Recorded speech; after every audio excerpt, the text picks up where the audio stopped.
Imagine this, you're finally close on your dream lakefront cabin. It's June, the champagne is flowing, you post that perfect sunset picture from the dock to Instagram. It feels like you've made it. Now flash forward 13 months, that same dock is empty. The boat is gone and the for sale sign has 3 price reduced stickers slapped on it. Cottage country, it's not just cooling off, it's frozen solid. In Muskoka, sales of cottages under 3 million have dropped by around 65% since the 2021 high. And the average cottage is now selling for about 7% below asking. So if you think this is a small dip, you can wait out. You might be in for a rude surprise. Because today, I'm going to break down why the 2025 cottage dream has become a financial trap and why nobody saw it coming. What is up, beautiful people? My name is Matt Moore, your local real estate expert here in the GTA. And without wasting any time, let's jump right in. Now, remember 2021? Bidding wars were everywhere. Buyers waived inspections. People threw 20% over asking and said, it's fine. Airbnb will pay the mortgage. Fast forward to 2025, mortgage rates didn't just go up, they stayed high. 5-year fixed rates near 5% don't sound crazy, but they're double what most cottage buyers used to qualify with. Every extra percentage point in interest equals 10% less borrowing power. And that took a lot of buyers out the game. Inventory in Muskoka went from 10 months to over 21 months.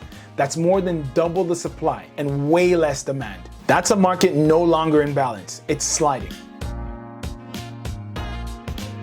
Yeah, don't worry, I'll take my Zoom calls from the dock. That was the line in 2020 and 2021. But in 2024, that narrative completely fell apart. Bay Street rolled back remote work, major banks called people back to the office, and suddenly driving 3 hours to Toronto 4 days a week wasn't part of the plan anymore. Migration into cottage country slowed.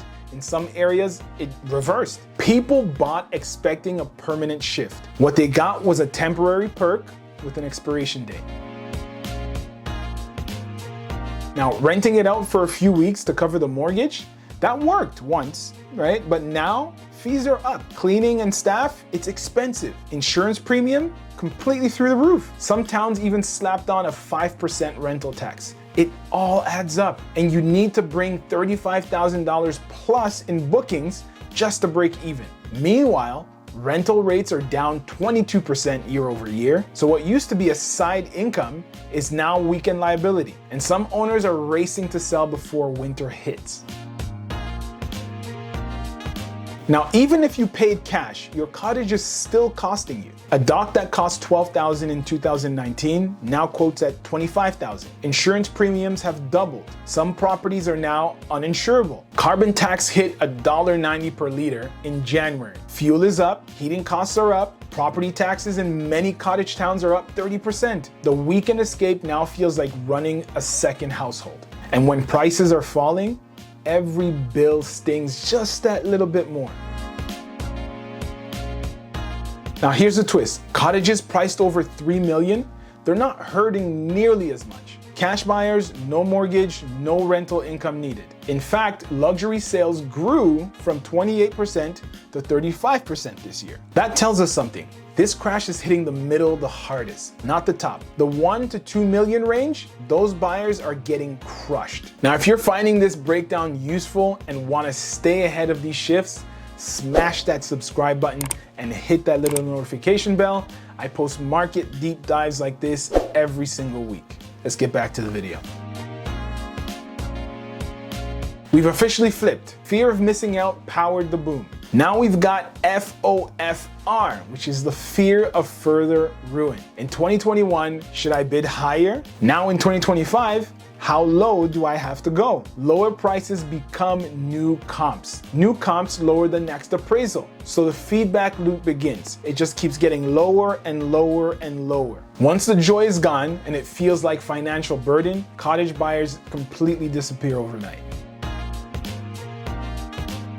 Yes, cottage markets are cyclical. 89, 01, 08, we've seen the dips before, but those recoveries, they were driven by big events, major interest rate cuts, economic rebounds, new buyer demand. In 2025, the big shift is demographics. Baby boomers own 60% of Ontario's recreational properties, and half plan to sell in the next decade. That's a tsunami of listings coming no matter what interest rates do. So if you're waiting for the bottom, you might miss the boat entirely.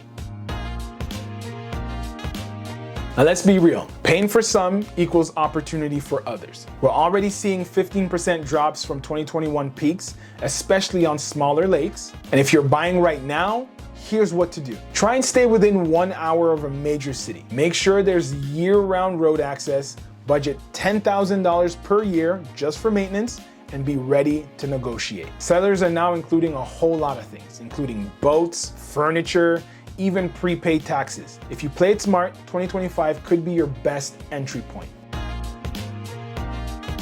So, is the cottage dream dead? No, it just got way too expensive and now it's coming back down to earth. The lakes are still here, the memories are still here, but the prices, they finally started to reflect reality. If you're selling, don't chase the past. If you're buying, focus on quality and numbers that work without rental income.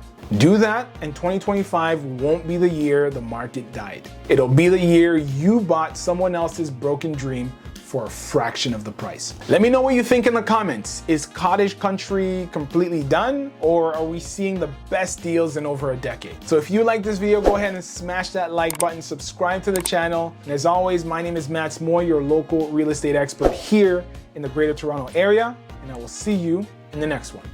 Peace.